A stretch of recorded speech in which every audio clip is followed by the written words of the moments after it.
I think it's service. I'm relocating all the way. Yeah, I'm relocating all the way outside. How about there now? we go. Oh, we're getting better, baby. We're getting better. Looking good. And the locks look fantastic, man. You're looking good, buddy.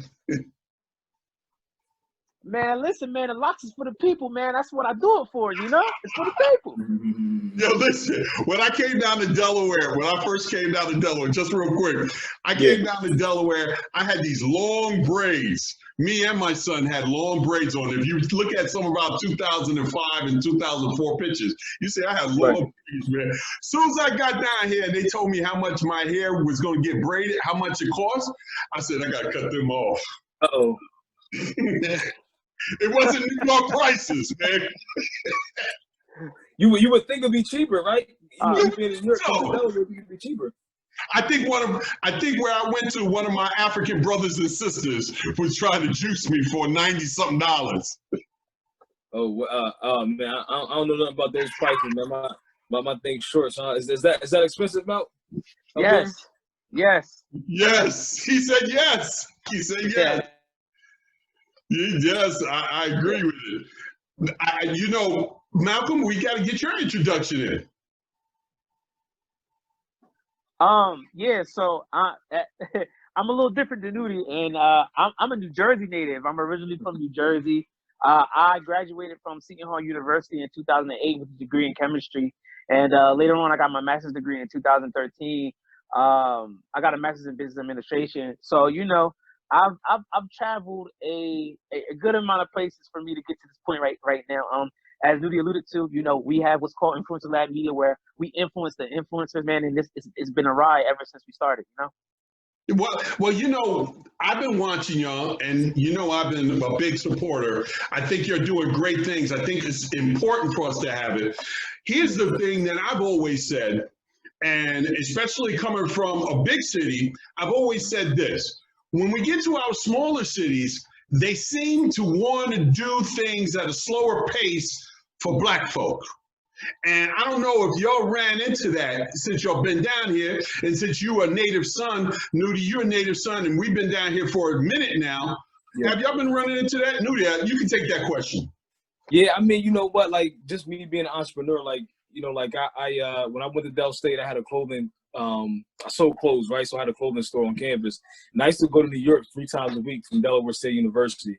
And as I, you know, started to move around more frequently, I seen how things were so fast paced.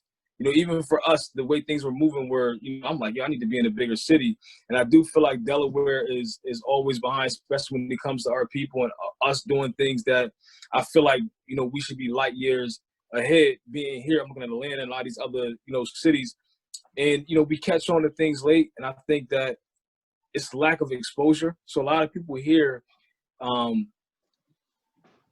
to a certain extent, like they don't get a chance to go out more to see what else is going on in other places. So we've been fortunate enough to be able to go and do things in a lot of different areas where we see what's going on, what's in the new, and we're always studying our market. And here it's just it's unfortunate, man. But hopefully, you know, it gets better and we'll be able to be the trailblazers for that. I think, and Malcolm, how do you feel about that? Nah, I completely agree. I think what it always comes down to is exposure and access, right? So number one, especially when you're talking about Black and brown people, right? That's always like the issue is exposure and access. Like it's like us being able to be in a space where we actually know about what's going on, and then having the access to the resources and the information where we can actually make some sort of a difference or some type of an impact with the things that we want to do or the things that we're trying to do. So I think, and it's not even just where we're at right here type thing. It's in all Black and brown communities, right? Access to information, being exposed to what's bigger and better and greater. And you know, once those two key things are met, then we're able to elevate and aspire to the next level. You know, I agree with you, and I applaud all the things that you're doing. One of the things that I used to say here all the time, and up in Brooklyn, you know, being a native son of Brooklyn, And when I came down here, Delaware is my adopted place. Let me tell you something. I defend Delaware more than people who were born in Delaware. I don't understand that. I live here, so I got to defend it. You think what I'm saying? But what I have found is that our conversations have been decades behind. Our conversations or what we talk about. And then the other thing is they don't know, a lot of people here and up in Brooklyn. I'm not excluding Brooklyn. I'm saying Arkansas, Brooklyn, wherever. They just don't know where to place their conversation when it comes to Black folks and Black business and Black enterprise. What do you think about that, Newdy? I think that, it's just one of those things, like even what Malcolm said, when it comes to like just access and being in the know, like a lot of people just don't know, right? And I feel like, that's one of the things that we have to do a better job at, is going out and getting that information and being able to I always said, and I don't know, this might not be, this probably could be in a lot of different communities. I always say, like, it takes the energy of the youth and the wisdom of the OGs. When there is a disconnect, a lot of those things, we should be learning from you guys from what happened in the past. And we know what's going on as a younger generation. We have that energy for things that are going on now. And I feel like we got to bridge that gap. And until we do that, I think we'll be at the same, at the start. What do you think about that, Malcolm? I wholeheartedly agree with, being in a space where we need to be bridging the gap. What me and Newdy are very intentional about is being in a space. It's kind of, we're in a very, very unique space. Like, we can take the wisdom of you, Jakim, and then we can connect that wisdom with somebody like you to somebody who's 15, 16, 17, 22.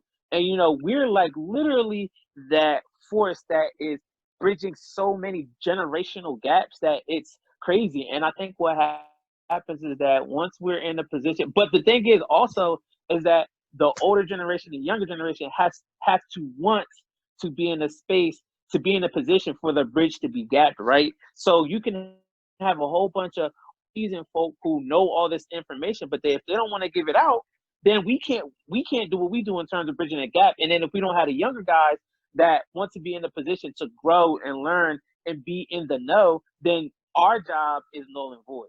You're absolutely right. I'm 6'4", so I have a whole bunch of cousins and places in Brooklyn. So we used to play basketball all the time. And all the teams that used to always win was a team that had about 3 or 4 young guys and 2 older guys.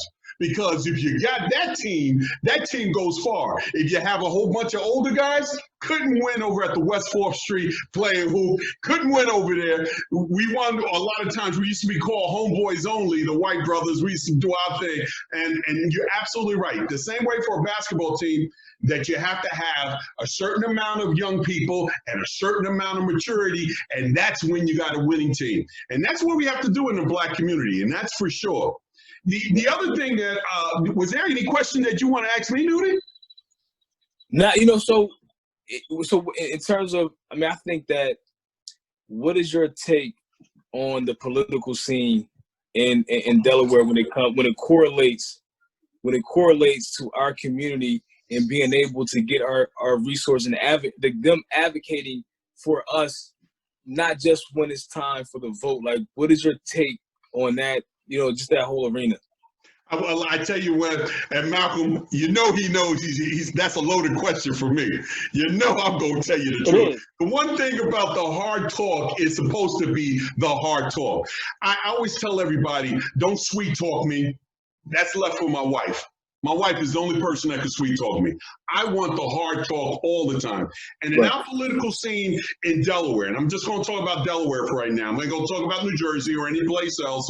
Yeah. Delaware's Black political scene here is always playing what I consider is begging to be heard. We have strength here.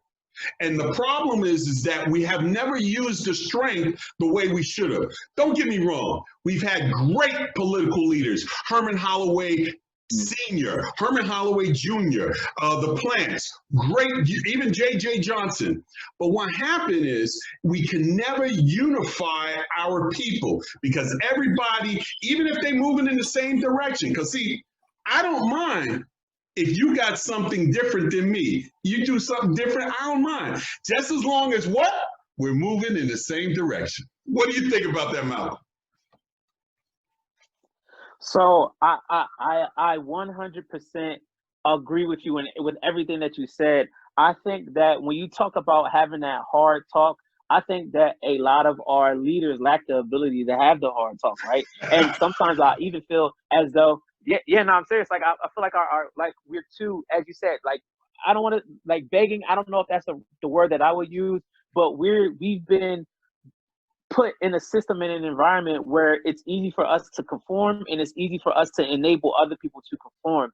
And with that being said, that's a lot of Black and brown people here, like not only just in Wilmington, but just period. That's Black and brown people, period. And I think what happens is that once we put ourselves in the space, because if you think about it in a sense, I'm a leader, Newdy's a leader, you're a leader. We need to stop looking for certain people to be leaders, and we need to start to come together as a collaborative, and we lead as a group as opposed to like looking to this one person as a leader, and we lead as a group. Because Newdy and I, we always talk about group economics, and that's not just with money, but that's with legislator, that's with politics, that's with whatever. If we start to focus on the group as opposed to a singular entity, we'll move a lot forward a lot faster. And Newdy, I'm going to give you that question, but let me just say this, Newdy. One of the things that I have found is that too many people want to be the voice of it. I don't need to be the voice. If you're doing in that thing, we can talk about ADOS and African American descendants of slaves or any of that stuff. If you're moving in the same direction and your organization is a good organization, I don't have mind being a part of that and still do my thing. Yep. But you got to connect those dots. Now, I will say this, Malcolm, and the reason why I say this, I have been in Maryland and I've been in Chester. And Chester, PA, just for our audience, if you don't know, Chester, PA is mostly a Black town, and I've been in Maryland, and I have seen more cohesiveness, more stand-up-ish from elected officials that are Black that will actually have entrepreneurs, making sure entrepreneurs in their community get their due. So I've seen it in Maryland, and Maryland, especially Silver Spring area, is one of the wealthiest Black areas in America. So very cool.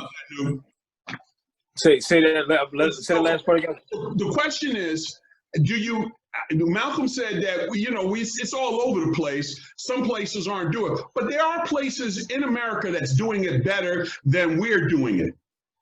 And one of those, I have to give props. And if you're in Maryland, I give props to your organizations out there, NAACP and all over. I give props to that. Have you been in Maryland and done some stuff there? Not too much in Maryland, DC. DC, Chocolate City. Used to be Chocolate City. Used to be. It's gentrified. It's definitely. No more Chocolate City, which is unfortunate. Yeah. And the other thing that I've always said is a closed mouth is a closed destiny. And when you have a closed mouth on things that's going on in your community, you don't have to be an elected official to get things done. And you know me, ideas are cheap and abundant. Execution is everything. You see people come up with 1,000 ideas. But if you can't get it done quickly, I can't even mess with you. My attention span is like this small. What do you think about that, Mal? Oh man, it's so loaded, and I'm me personally, I'm very, very passionate about this because I don't know, I love Black people. Like I love Black people.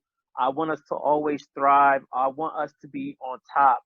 I don't want us to always be I don't want to call it an excuse because it's very, very real, but we know things like systemic racism, we know this stuff exists, right?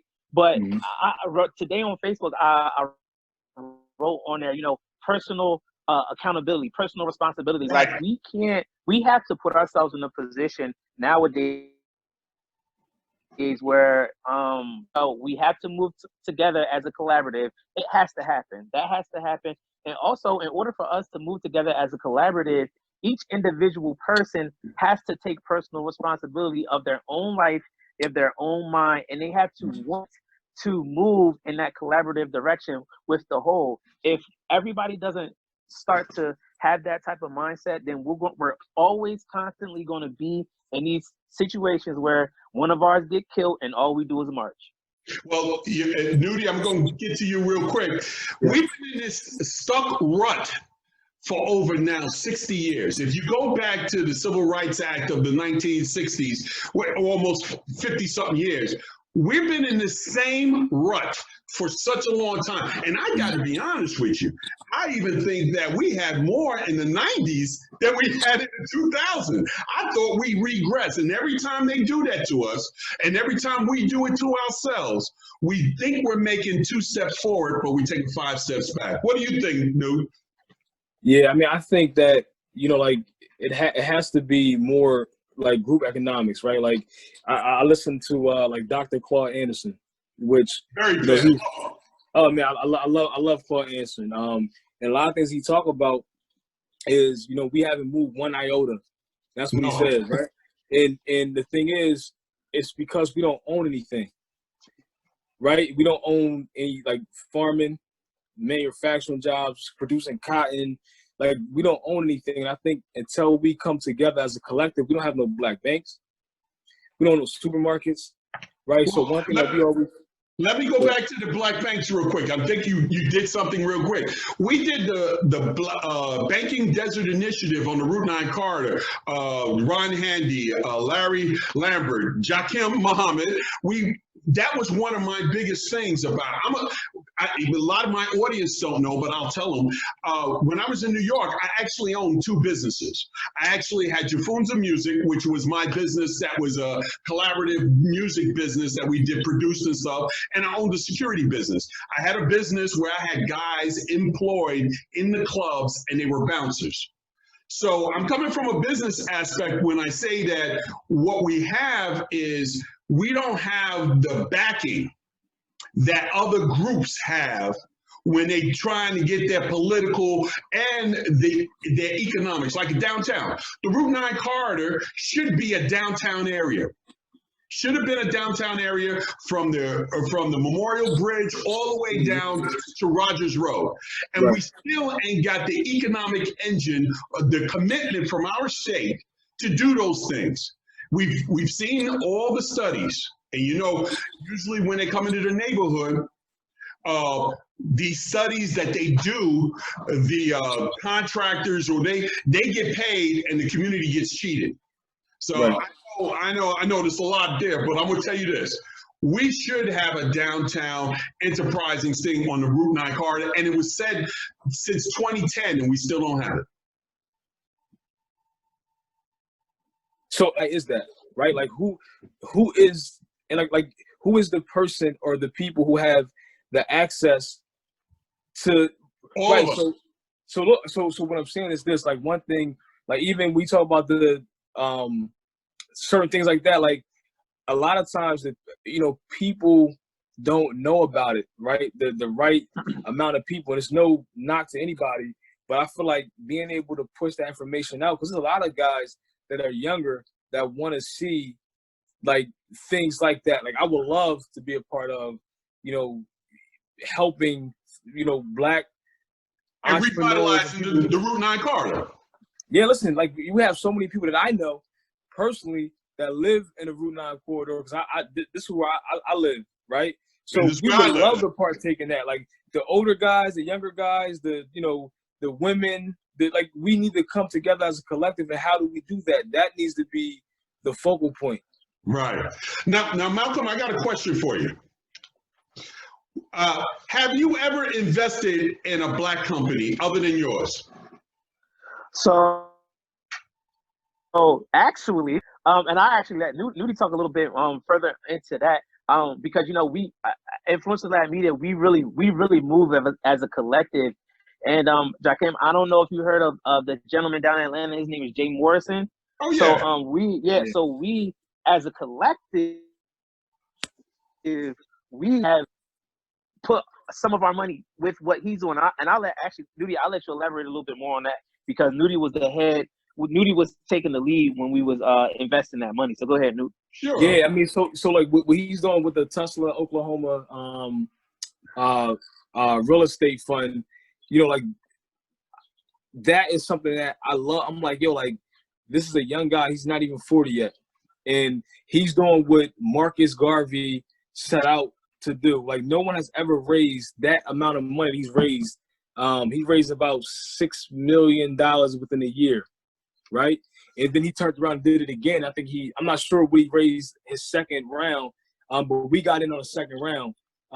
So like, I want to see how that looks, how other people are doing it, so we can then take that and bring it back to you know, to Delaware and where we're located at.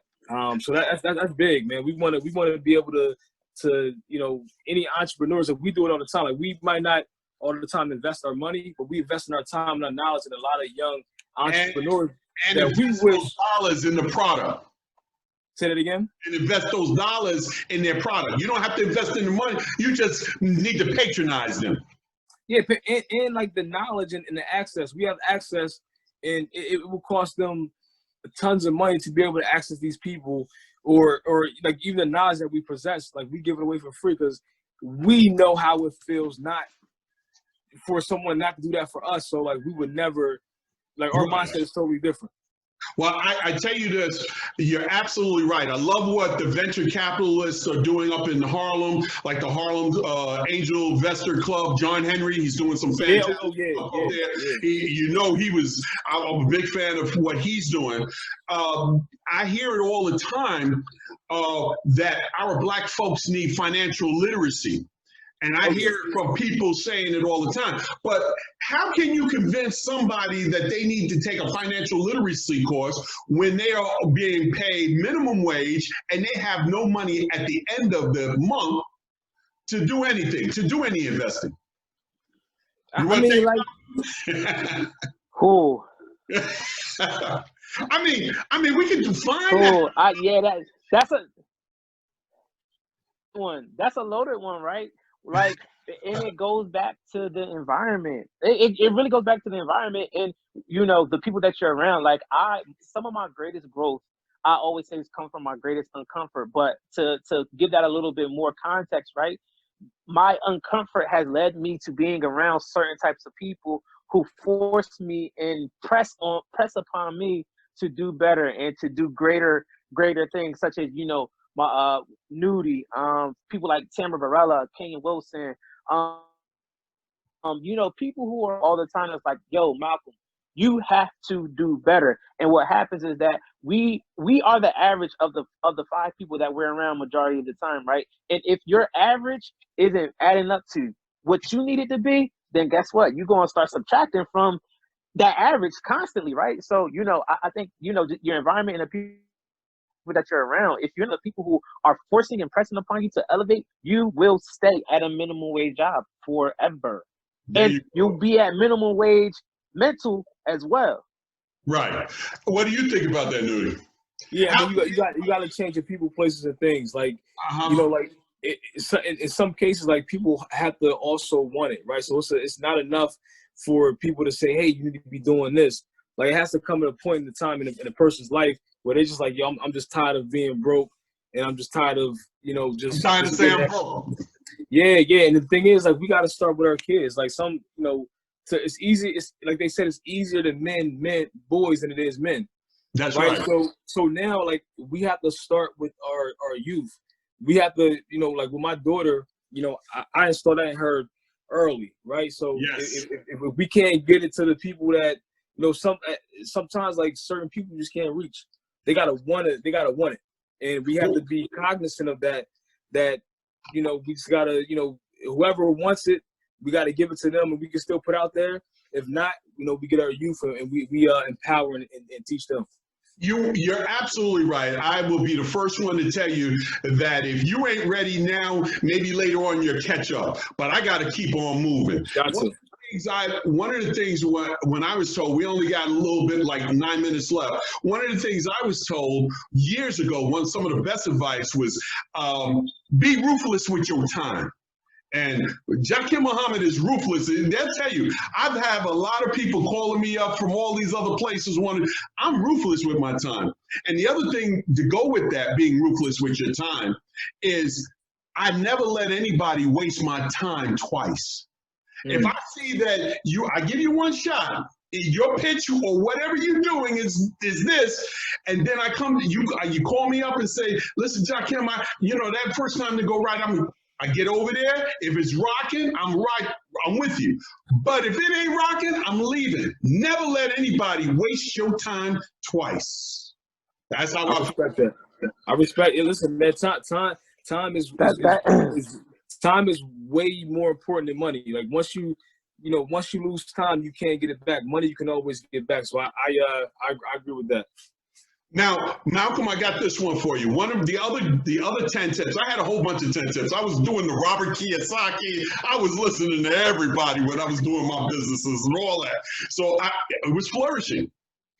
But the one thing that was so funny, we lost, yeah, he's back. The one thing that's so funny is that they told me documentation beats conversation every day. So I had to make sure that I got my paperwork right. And that's one of the things I find a lot of our Black brothers and sisters don't do is get that paperwork right. What do you think about that? Nah, I wholeheartedly agree with that. Like, that's like, for instance, I'm really heavy in, natural hair and the hair care, right? And when you talk about natural hair, locks and hair care, right?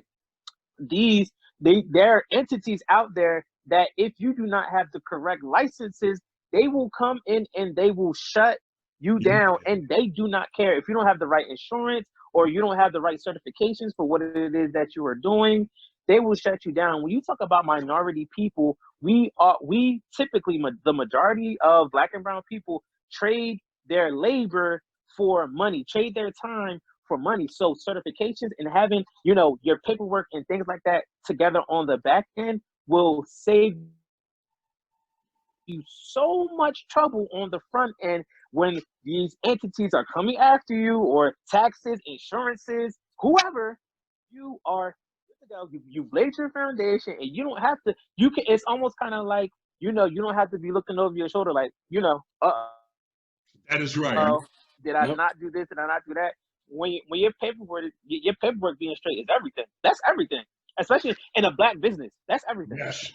I will say this, and Newt, this one's for you. You're absolutely, what we're talking about is actually what needs to be talked about in the community. Straight up, get your paperwork, get your documentation, do that paperwork first, but have that passion to get it done.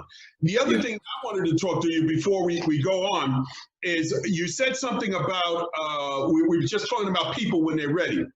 One of the things that we all learned in any type of business school, whether you did it in college or you took a course online, is that you have to have a good pitch, you have to have a good presentation, and thirdly, proof of concept. Ooh. That is one of the things that I find in business people can do. Tell me about that, Newdy. Man, listen, proof of concept is everything, man. I think that, a lot of times when you want to do something, like you can read a book, right? But experience trumps everything, right? So I think when you actually do it, like, what to do, what not to do, how to do it, what roadblocks there are, and how to overcome them. So proof of concept is everything, because you just know, just how to move forward. And I think that a lot of times when people start businesses, it's always best to, I always say, if you want to do something, just jump off the building and see if you can fly first. Because the time is never right. People are like, what, I'm going to get this certification, I'm going to go to college, I'm going to get this degree. But I'm like, by the time you did all that, I just tried it. And everything that you learned in college or them certifications, I'm not saying don't get it, but I didn't experience. I could tell you what to do, what not to do, how to do it, when you should do it, the whole gamut. So I think experience is everything. That's your best teacher. I see Malcolm shaking his head in the affirmative. He knows exactly what we're talking about on that. You're absolutely right. And the other part of that is when you invest or you go to a Black business, return on investment. The ROI aspect that I have seen that people just don't get. They just don't get that return on investment. Basically, to me, how is this going to add value? Especially in our communities, when you're starting a business, just don't start a business because this is what you like. Want to see if it adds value. What do you think about that, Malcolm? Man, listen, we live in a thank you economy right now, right? So if you're not adding value in whatever it is that you're doing, you're null and void, right? We live in this time in society where social media is, and even if you're not on social media, which if you aren't on social media, that's crazy to me. But in everything that you do, if you're not adding value to the people, places, and things, why are you even doing this? Like, if you aren't in a position to give the knowledge that you have out where it can literally bring somebody else out of the muck and mire, I don't need that. I don't need that knowledge. So I just feel like if you're not in the space to bring value, don't come across my path in the least bit. That's how I feel. You're absolutely right. So we only got a little bit more than 2 minutes left, and I just want to touch on one thing. One of the things that I have to talk about Black families is that a lot of times we allow our family members to be a part of our business because we know them. They're part of our business. My father's did it. My grandfathers all had businesses.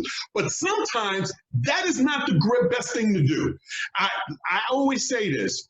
Blood is thicker than water, but loyalty is thicker than blood. So I have a lot because there's some people you can't bring into your business, even if they're your family members. What do you say about that, Newdy? Yeah, I mean, you know what? That's true. And I think it goes with, of course, your family at times. And know who they are. Yeah, they think that, because we feel, oh, that's just Newdy, man. I ain't gotta come into work today, man. He gonna understand. That's family. But will they do you dirty? Yeah, but you know what? I think that's like we gotta change that narrative. Like when you look at like the certain ethnicities, when they like the Chinese store, for example, you see the kid working on the register, right? You come in, like they're getting that firsthand knowledge because they're being taught to work for yourself. In terms of the especially the family business, because I can't inherit a job. If you're making $100,000 a year, I can't pass that off to my son or my daughter. Let me just say this. I've seen that in Asian communities, but they want the kid to go to college and do something else. They actually don't want them to do the business. But they have something to fall back onto though, which they want them to learn about it. Yeah, right. And Malcolm, we got just a couple of seconds left. I want you to just say about the Win Factory and anything else that you do. Oh man, so the Win Factory is it's the first Black co-working space in the state of Delaware. So, the Win Factory is where winners win. So when you come into the Win Factory, if you have a idea, you can walk in with the idea, walk out with a business. So one of my business partners just walked in, my man Stan. Look at him, best loctician on the planet in my eyes. Mm-hmm. But the Win Factory is everything. Also, look out for the Malcolm, you can finish it up. Newdy got going on. Yeah, we're getting ready to go. Newdy, what else you got to say? Yo, so the last thing we definitely so right now we're working on a campaign called Not Just Doctors, and it's all about COVID-19. We're in this crazy pandemic, and we want the Black and brown people of our community to understand that stay your ass home. Pardon my French. There you go. We're going to leave it on stay that. Ass home. Ladies and gentlemen, thank you again, Malcolm and Newdy, for it. Thank you again. Y'all have a good one. And thank you for watching the Daily J with Jakim, the Hard Talk. Peace. My man.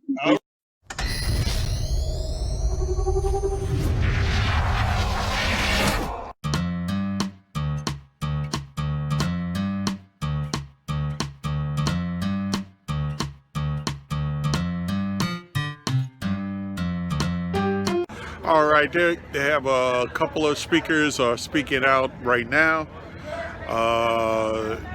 We'll see what happens. I'm going to stay just a little bit longer for the protest. It was good to see that there was a lot of other people here. It was not just all these black folks, black and brown folks. There was a lot of other people here, so that was good. So again, reporting from Rodney Square, Wilmington, Delaware.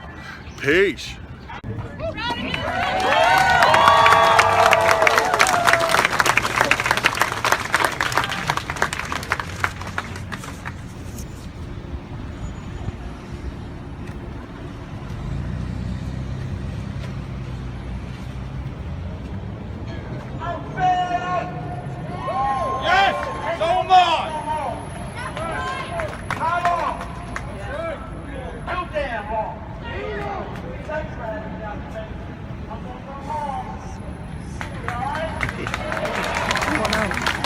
Mine keeps going out.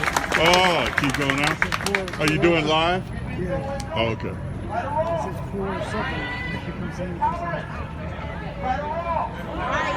All right, I'm here at Rodney Square. I think a couple of people are over here speaking today. So the Hard Talk is here. So we are at Rodney Square in Wilmington, Delaware for the protest. Check it out.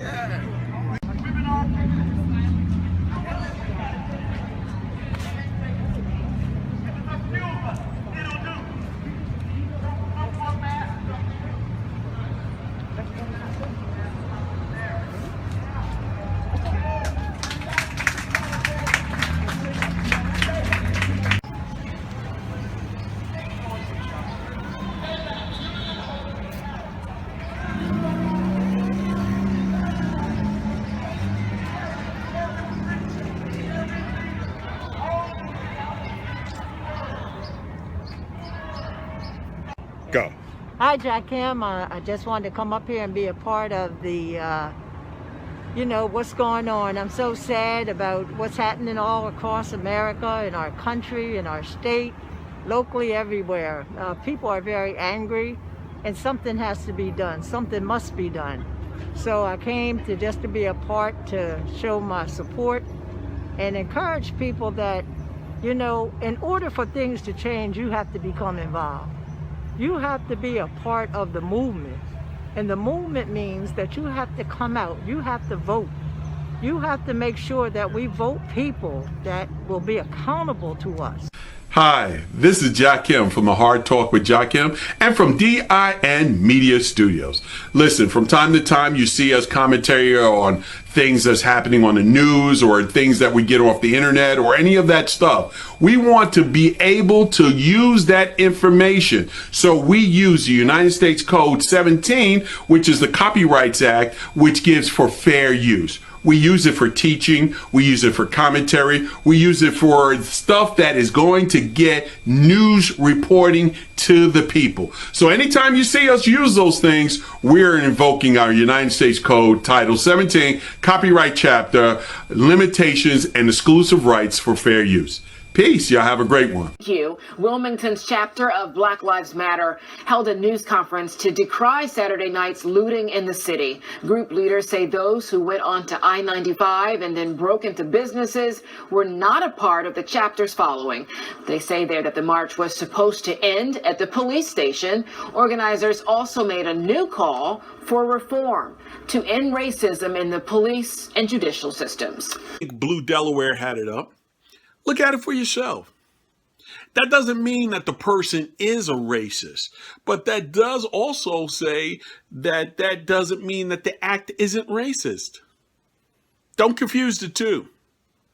And, the one thing I don't want you to do is, or don't want us to keep going through, is that we go through the same 6 things that when somebody does a racist act, or somebody doesn't, especially if they are Caucasian or white or something that's not part of the people of color, which I hate. I am totally against it because everybody's of color.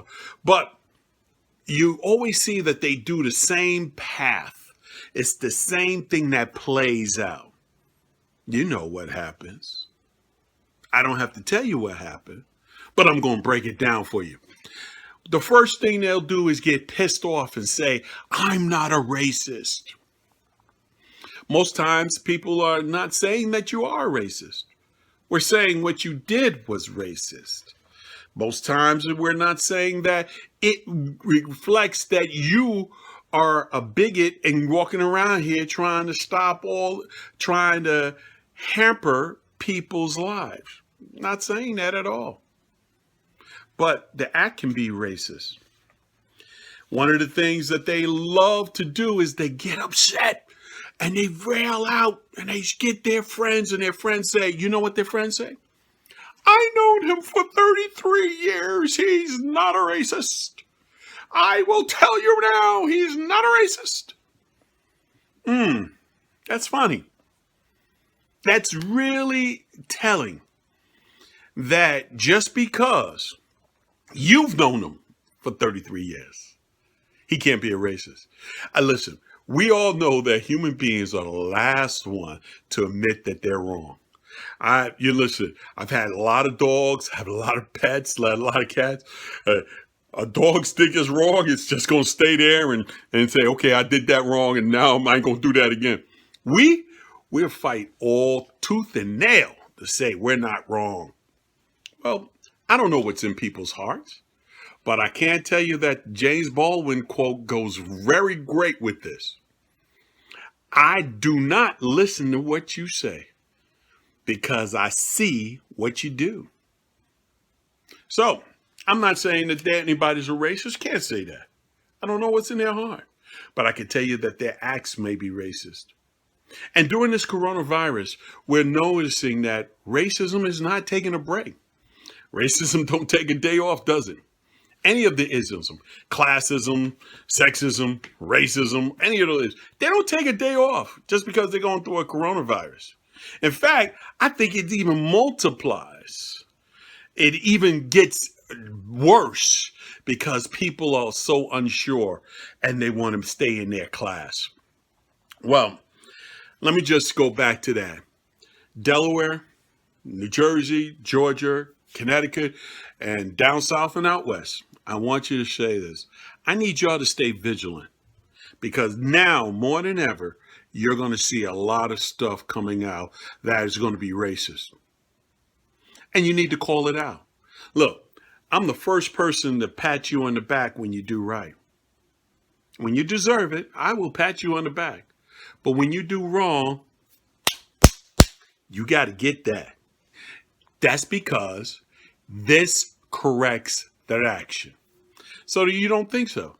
But we all know most of the times when somebody do something like that, a governor or politician or union leader or any of that stuff, they may get fired, they may get done, they may get drawn out of the system, but then they get a bigger fan base because there's people out there that love that.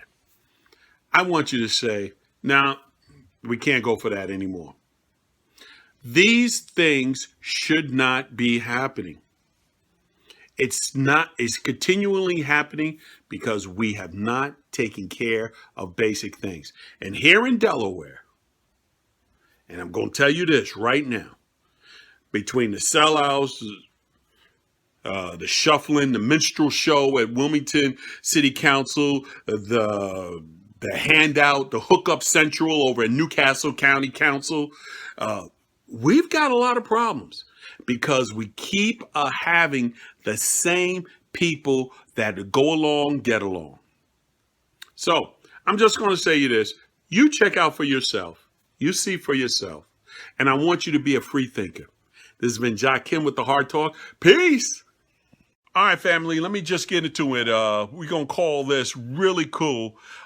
Freedom lies with truth. And freedom lives in the truth. Let me give you this. We've had a crazy weekend. If you can really testify that we had a crazy weekend here in Delaware and around the country, believe you me, what's happening now in the country is also happening in England. I've got people who watch me in Germany. I got some people in Brazil. I got people all around the country. And this is going on all around the country. What we have is protesters and then we have looters. Protesters and looters. Those are two different things. I want each and every one of you to watch it. My man Kendall, peace out to you, brother, the Dart Busters. Listen, protesters and looters are two different things. They want you to think that it's all together. It's not. I see that there's a coordinated effort to try to take control of Black Lives Matter or this program. It's crazy. I saw it on Saturday. Saturday, both me and Josie Roy was out there at Rodney Square. Great time. A lot of people out there. Didn't want to get too close. We still in this pandemic. Am I right or wrong? We still in this pandemic. Didn't want to get too close, but I got into the crowd, got in, boom, boom, got back out. Listened to some of the great speakers that spoke. Here's what's the problem. The problem is that the people who are in charge are not listening to you. They don't care what you got to say.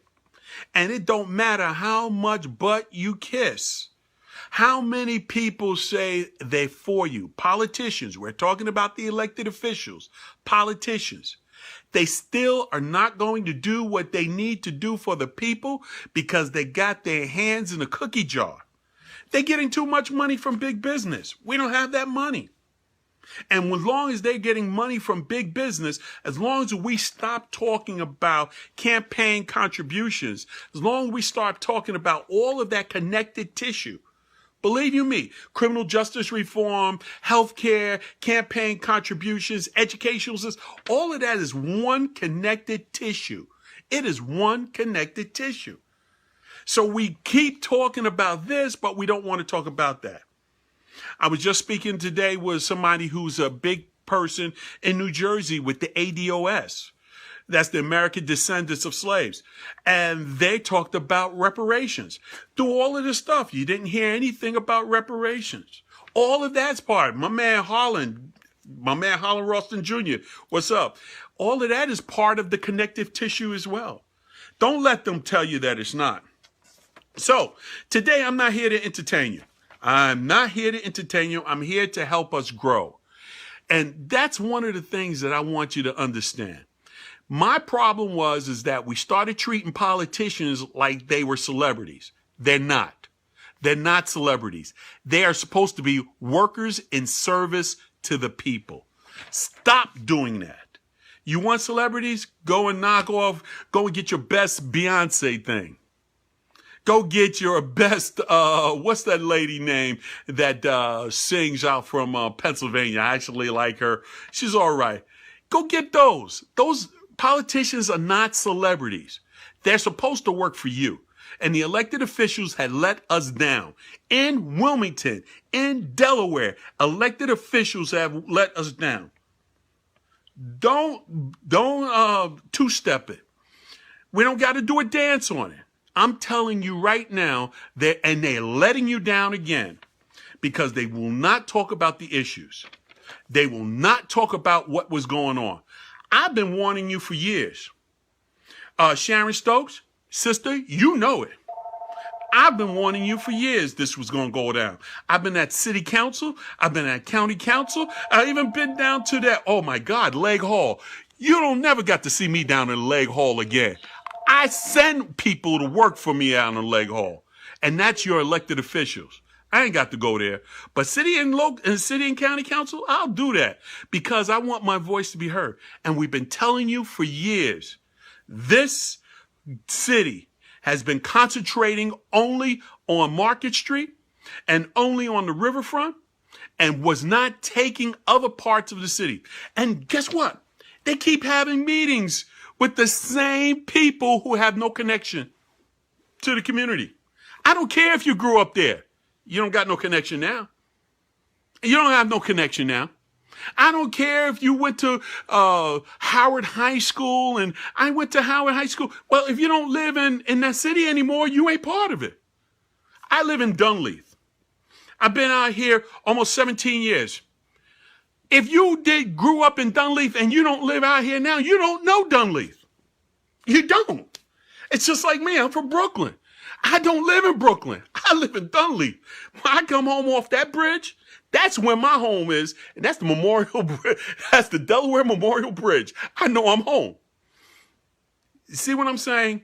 We keep going back to the same olds. And they're not getting it done because they don't have a connection. They have no connection to it. They don't live there anymore. They don't go there anymore. They don't even know the people there anymore. In my block alone, we got 9 new homeowners. You can't tell me that you know my block if you ain't been out here. Can't tell me. It's 9 new homeowners. You don't know the block anymore. So this is what I'm saying. Now, I hear the governor just did an equity task force. Let's see who they put on this equity task force now. Governor, we've been talking about the emails for Rodney Square. We've been talking about the bus shelters, the terrible bus shelters we've been seeing. We've been talking about a lot of this stuff. And you know what we kept getting? No. Now these people want to come out. Your state representative or your state senator wants to talk 4 or 5 days later. Where was you at Wawa on 13? When Wawa was getting messed up? Where was you at? State representative, state senator, state or county council person, city council person. Let me tell you who I saw. I saw Vosh Turner out there. I saw Trippy Congo come out. These are guys that's doing the right thing. Guys and women that are doing the right thing.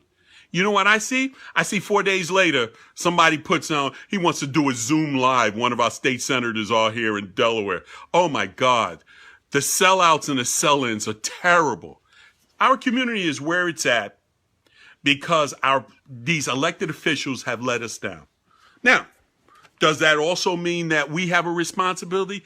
Hell yeah, we got a responsibility. If you ain't got no discipline, you gonna do dumb stuff. Remember, protesters is here, looters are over here. Looters and protesters aren't the same thing. You saw it Saturday. You saw half the people, when people started screaming and people started yelling, people said, I'm out because I already know where this is going. You see it in Philadelphia right now. You see that they used to get, there's looters and then there's protesters. Big shout out to the protesters that were out there protesting for the right thing. It took us a long time for us to realize that Wilmington PD has not reined in their people. You know it and I know it. They haven't reined in their people. Newcastle, Delaware. I got to think. Let me just say this. I'm former law enforcement. What happened to the black law enforcement or organizations to talk about this? What, they waiting to craft a spin? What are they waiting for? You tell me what they waiting for. What happened to, let me give you this. I'm not even going to just talk about the black law enforcement. What about our Jewish allies? I haven't heard a word from the Jewish allies. I haven't heard a word from the Asian allies. And if I did, they must not be getting any media. What about those people speaking up? The only people I saw spoke up lately has been Latinos. Other than black and brown people and white folks have been Latinos. What is going on, brother? What is going on? How you doing, Papa? And how you doing, Deidre? You looking good out there. I just wanted to come up here because I don't like to do a lot of Facebook Live stuff. Now, today they told us that this was going to be a Blackout Tuesday and to put a black screen on your thing. Let me tell you something. I did one black screen and I'm ready to get back into it because that's what they want you to do. They want you not to say anything on Facebook or social media or stuff like that. Don't let them trick you, man. Listen, they the king of dirty tricks. 400 years of dirty tricks. That's what they do. And they think they teaching you everything. I didn't even go into that. But let me just get this real quick. If you're upset about the looting that happened in our neighborhoods and in some of our neighborhoods and in some around the country, you're upset like I am. But I'm not jumping off the bridge about it because Africa is being looted right now. Brazil is being looted right now. All of South America, Southeast Asia is being looted right now. Wonder if you're saying anything about that. Unfair gold taken, unfair copper, unfair lithium. All that stuff is being looted. Listen, I saw this meme. Y'all seen it. Africa's not poor. It's just being looted. So if you have a problem with looting, you should have a problem with all of looting. My other thing is that this. I'm a son of Baldwin. And when I say I'm a son of Baldwin, if you don't know who James Baldwin is, because I actually had when I was campaigning, I said a quote to one of the people that was a prospective voter, a white guy. He says, "What's a James Baldwin? He must not have been popular." I said, Lord, Lord, Lord, I guess that's privilege talking, because you don't know who James Baldwin is. And if you out there right now and you have no idea his writings, that was my sister, because my sister was getting ready to call me. And one of the things that I love that James Baldwin said is, when any white man in the world picks up a gun and says, "Give me liberty" or "Give me death," the entire world applauds them. But when a black man says exactly the same thing, word for word, he is judged as a criminal and treated as such. Why is that? Colin Kaepernick was trying to tell you this was happening. We're going through the same thing we went through 4 years ago, 40 years ago, maybe even 400 years ago. I don't know. It's been going on so long. This has got to change. Now, if you're feeling down, or you hear all this news and you hear CNN propping all this and yang, yang, yang, yang, and MSNBC yang, yang, yang, and then the Fox News, I want you to take heart. I want you to put your shoulders back, take a deep breath, and say, I'm in control, not that media. Look, Hollywood makes heroes and villains. The media makes heroes and villains. Your pulpit preacher makes heroes and villains. Don't let them make you think that that person is the villain and that person is the hero. Now, the one thing I am going to get, because I got to get off of this thing, because I hate doing, unless I'm doing live shows and get paid for it. So, but let me just say this. What America saw about George Floyd and Christian Cooper. Now, you can't talk about George Floyd's situation of him being killed and murdered without talking about Christian Cooper and Amy Cooper. You got to talk about that, because here was somebody who actually donated to the Hillary Clinton campaign, who was a Democrat. But when the chips came down and she said, "I'm going to put this black man in his place." You know what they say back in the days? He's an uppity black man. He's an uppity. They wasn't saying black man. They were saying the other word. He's an uppity. When the chips came down to it, she tried to get him murdered. Used all the same tropes that you know. African-American male. You know the tropes that she used.